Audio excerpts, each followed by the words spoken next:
viewers won't go wrong watching the 2-hour entirety of Homeward Bound. A Grammy salute to the songs of Paul Simon tonight on CBS, or, in days to come, streaming on Paramount+.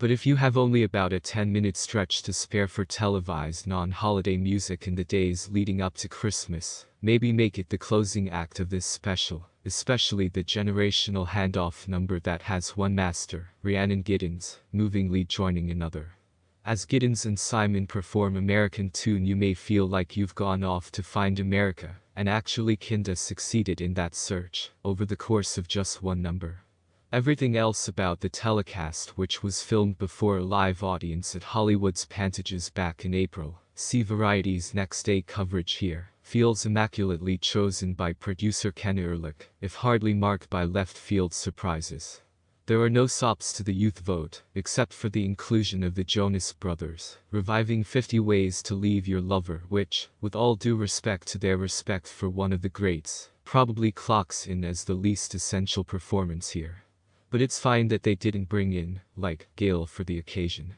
With the Paul Simon, you pretty much want something closer to appear on peer review panel, which you're definitely getting when one of the guests of honor is Stevie Wonder, the only guy who won more Album of the Year Grammys in the 1970s,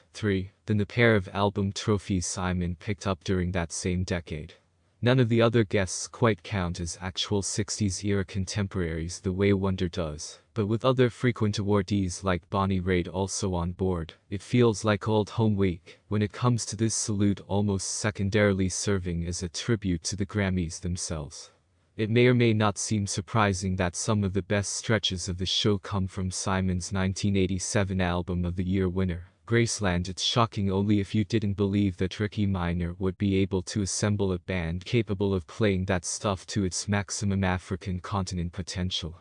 Minor also plays bass in the 17-piece house band he's assembled, and you may find yourself wondering how the hell he was able to play the signature bass parts on You Can Call Me Al so expertly, until it's announced from on high, by final presenter Oprah Winfrey, that the last living member of the Graceland band Bakithi Kumalo is also present in the ensemble.